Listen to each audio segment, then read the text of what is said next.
A continuación vamos a compartir una breve reseña histórica de la obra cristiano-evangélica en Bolivia. Esta reseña fue preparada principalmente para el 50 aniversario de la Asociación Nacional de Evangélicos de Bolivia, y se presentó esta reseña en una cena de gala a la cual también fue invitado, y aceptó la invitación el presidente Evo Morales. La obra de Dios en Bolivia, que se da por el mover misterioso de su espíritu, es la labor de hombres y mujeres que proclaman y demuestran el amor de Dios en Cristo Jesús, una continuación del libro de los Hechos de los Apóstoles del Nuevo Testamento. Compartimos esta reseña lamentando que por el desconocimiento y por la falta de tiempo y espacio, se omitirán muchos nombres y muchos logros. Los primeros obreros evangélicos en llegar a nuestro país se encontraron con gran intolerancia religiosa traducida en tremenda discriminación y violencia. Si bien no fue la intención del libertador Simón Bolívar, pues él entendía el principio de la libertad de conciencia y separación de iglesia y Estado, la primera constitución política de Bolivia establecía que el Estado reconocía y sostenía la religión católica, apostólica y romana, excluyéndose el ejercicio de todo otro culto religioso. Es más, el Código Penal de Andrés de Santa Cruz, en su artículo 139, establecía que la persona que estableciera otra religión en Bolivia o que dejara de profesar la religión católica, apostólica y romana, era traidor y sufriría la pena de muerte. Empecemos con el año de la independencia de la República. En 1825, Vicente Pasos Canqui, nacido en la provincia de Larecaja del departamento de La Paz, traduce el Evangelio de San Marcos al aymara. Casi un siglo más tarde, en vinculación con lo que hoy son la Misión Andina Evangélica y la Unión Cristiana Evangélica, los hermanos Jorge Alan y Crisólogo Barrón traducen el Nuevo Testamento al quechua en Cochabamba. En 1826, Lucas Matthews es recibido por el presidente Sucre y escribe en una de sus cartas: el gran mariscal Sucre, presidente de la República, lo mismo que las otras autoridades superiores, me honraron con su protección. Sin embargo, entre el pueblo no halló tan favorable recibimiento. En la ciudad de Sucre, los misioneros anglicanos Allen Gardiner y Federico González se entrevistan con el presidente José Vallivian y el ministro del Interior Pedro Guerra, quienes les otorgan permiso para iniciar su obra evangelizadora. Este permiso duró poco debido a que luego de la renuncia del presidente Vallivian y un cortísimo mandato del general Eusebio Guilarte Vera, asume la presidencia, luego de un golpe, el general José Miguel de Velasco, quien retira la autorización otorgada por Vallivian. En 1877, la intolerancia religiosa cobró su primera víctima fatal de la fe evangélica, José Monjardino. Este distribuidor de Biblias retornaba a la Argentina con su recua de mulas, luego de haber recorrido los departamentos de Potosí y Chuquisaca, cuando en Cotagaita fue apedreado. En 1895 llegó al país Archibaldo Ricky de la Misión Bautista canadiense y se establece en la ciudad de Oruro, donde hace una inmensa contribución a la sociedad mediante la evangelización y la educación. El Colegio Ricky de Oruro es parte del rico legado bautista. En la misma época llega Guillermo Payne, perteneciente al grupo evangélico denominado Los Hermanos Libres. Luego de una corta estadía en la ciudad de Sucre, se traslada con su familia a Cochabamba. El trayecto entre Oruro y Cochabamba tomaba 3 días en diligencia, vehículos tirados por 6 mulas que llevaban 7 pasajeros. En 1902, a fines de septiembre, por intolerancia religiosa, una turba arroja a la calle y quema los muebles y enseres de la familia Payne, quienes sin duda hubiesen sido linchados si no fuera por la oportuna intervención del prefecto Fidel Araníbar del régimen liberal, quien encomendó al regimiento de caballería Avaroa la misión de dispersar a la turba. En 1907, el 20 de agosto, es fundado por la Iglesia Metodista el Instituto Americano, que a lo largo de sus más de 100 años de servicio recibe la condecoración del Cóndor de los Andes 3 veces, la última vez en el año 2011 del presidente Evo Morales. Otro hito en la obra educativa evangélica se da en 1914, 17 años antes de la fundación de la escuela de Guarizata, al fundarse la escuela indígena Antonio Chirioto, para difundir enseñanzas sobre el Evangelio, la educación, la salud y la mecanización agrícola.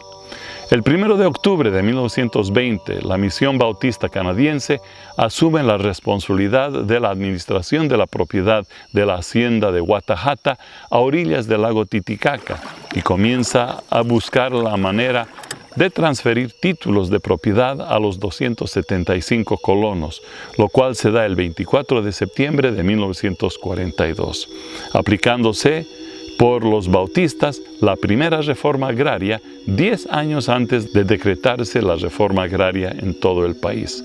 En 1920 se establece en Bolivia el Ejército de Salvación, cuya misión es predicar el Evangelio de Cristo Jesús y tratar de cubrir las necesidades humanas en su nombre, sin discriminación alguna. Las 2 divisiones salvacionistas bolivianas siguen haciendo eco del fundador William Booth. Mientras las mujeres lloran, como lo hacen ahora, lucharé. Mientras los hombres entran y salen de la prisión, como lo hacen ahora, lucharé. Mientras haya un borracho abandonado, mientras haya una niña pobre y extraviada en las calles, mientras quede una sola alma en tinieblas y sin la luz de Dios, lucharé, lucharé hasta el fin. Uno de los aportes más importantes del pueblo evangélico al país en el área de la salud se presenta a través del misionero metodista Frank Beck. Durante el conflicto bélico con Paraguay, 1932 a 1935, es incorporado al ejército boliviano con el grado de mayor. Luego juega un rol fundamental en la consolidación de la clínica americana, hoy Hospital Metodista. Su servicio sacrificado como médico y sus aportes a las políticas gubernamentales en el área de la salud son reconocidos por el Estado mediante la imposición del Cóndor de los Andes. No permite el tiempo hablar de la red de salud de Combase en Cochabamba y de muchas otras obras de misericordia. En los años 40 y siguientes, la misión Nuevas Tribus, el Instituto Lingüístico de Verano y otras organizaciones realizan una delicada y peligrosa labor de evangelización, educación y salud entre las etnias del oriente boliviano, buscando además apaciguar la violencia entre agricultores y los nativos de la selva. Mueren 6 misioneros en la selva a manos de los nativos de esta región en distintos episodios. Si bien tenían armas para cazar, prefirieron morir antes de matar a aquellos a quienes se les traía el mensaje del amor de Dios. En 1949, el 8 de agosto, al predicar el Evangelio en Mercamaya, cerca de Uncía, fueron brutalmente martirizados el presidente de la Unión Bautista Boliviana, Francisco Salazar, y otros 7 creyentes, incluyendo el misionero canadiense Norman Dabbs. Esta masacre motivó a muchos jóvenes a consagrar sus vidas al Señor Jesús para servirle a Él y a la Iglesia. En 1949 también se funda la pionera de la radiodifusión evangélica, Radio La Cruz del Sur.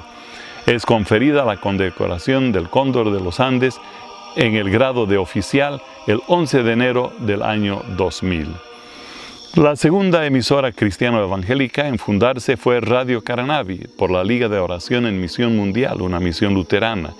La tercera emisora evangélica a fundarse fue Radio Mensaje en Montero, como obra de la Iglesia Metodista. En 1951, el misionero Ronald Randall, de los Hermanos Libres, publicó una revista en la cual describía las características paleontológicas de la región aledaña a la ciudad de Tarija, explicándolas como resultado del gran diluvio. Un número inmenso de las piezas en el Museo Paleontológico de Tarija fueron resultado de las investigaciones y estudios de este misionero.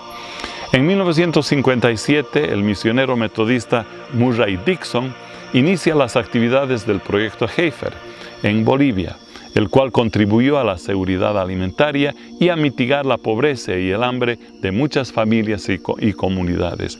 Muere trágicamente en un accidente camino a Caranavi y es otorgado de manera póstuma la condecoración del Cóndor de los Andes.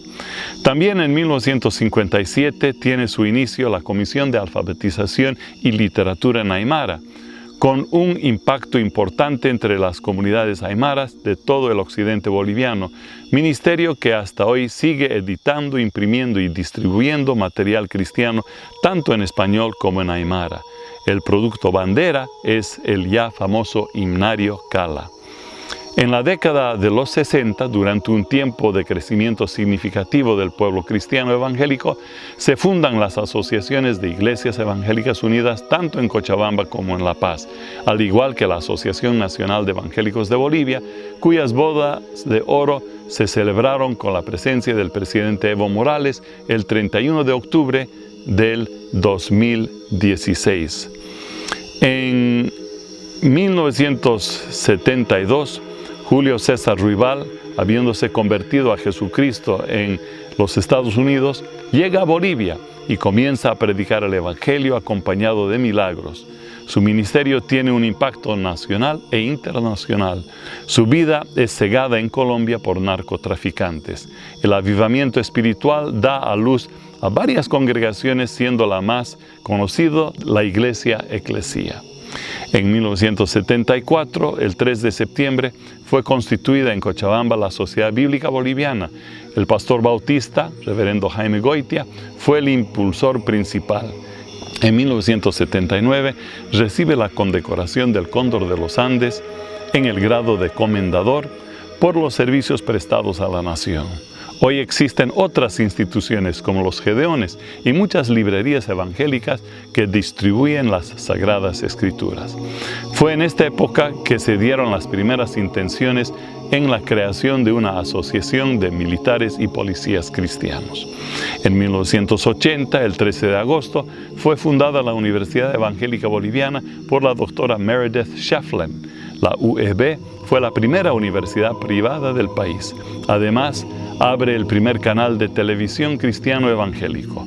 Luego se establecerían otros canales como ser el canal 27 de la Congregación Eclesia en La Paz y el Sistema Cristiano de Comunicación de la Iglesia El Verbo de Dios en las ciudades de Guayaramerín y Riberalta, con un gran impacto en la opinión pública. Si se revisa la historia, será evidente que a lo largo de los años han existido luces y sombras respecto a las relaciones iglesias-gobierno. Entre las sombras, la primera constitución política del Estado que excluía el derecho a la libertad de conciencia y de religión y que propugnaba el privilegio del cual gozaba una religión durante décadas en comparación a las otras. Entre las luces, la reforma constitucional de principios del siglo XX, que garantizó el ejercicio de cultos religiosos no católicos romanos. La buena voluntad del presidente Banzer para con los evangelistas Julio César Ruibal y Luis Palau, y la buena voluntad del presidente Jaime Paz Zamora, cuya participación en un desayuno nacional de oración sirvió, según la prensa de la época, de espaldarazo del Estado boliviano al movimiento evangélico. La actual administración gubernamental del movimiento al socialismo también se ha demostrado solidario con las iglesias evangélicas en varias instancias, al afirmar que el Estado respeta y garantiza la libertad de religión y de creencias espirituales, de acuerdo con sus cosmovisiones, y que el Estado es independiente de la religión, que el matrimonio es entre hombre y mujer y que la niñez comprende el tiempo desde la concepción hasta los 12 años. Sin embargo, existe la susceptibilidad de las iglesias evangélicas por la intención implícita del MAS de establecer como religión oficial del Estado el del animismo andino, como se deduce de los artículos de la Constitución Política del Estado concernientes a la cultura. Además, la regulación que impone el gobierno sobre las instituciones evangélicas es excesiva y en muchas instancias ambigua. Finalmente, muchos pastores del área rural no se sienten protegidos en sus derechos cuando por motivos de conciencia no participan de las costumbres de sus respectivas comunidades y son sometidos a tratos que violan sus derechos. Mucho por narrar aún queda en el tintero. Imagínense la obra en el desarrollo de comunidades y en la atención de desastres, de Visión Mundial, Misión Alianza de Noruega, Compassion, Fundación contra el Hambre y Samaritan's Purse. La obra en desarrollo económico de Diaconía FRIF, la obra de centros de rehabilitación como los de Remar y muchos otros, la obra a favor de niños huérfanos, abandonados y maltratados de la Casa de Esperanza en Caranavi, Alalaya en La Paz y varios otros lugares. Que Dios recompense la obra del pasado y que Dios nos ayude a perseverar en la proclamación y en la demostración de su amor en Jesucristo para con nuestro pueblo boliviano. Y por qué no decirlo, con el mundo entero, habiéndose convertido la Iglesia Evangélica Boliviana en un cuerpo que ya no solo recibe misioneros del extranjero, sino que envía misioneros propios a muchos lugares del resto del mundo. Ahí termina.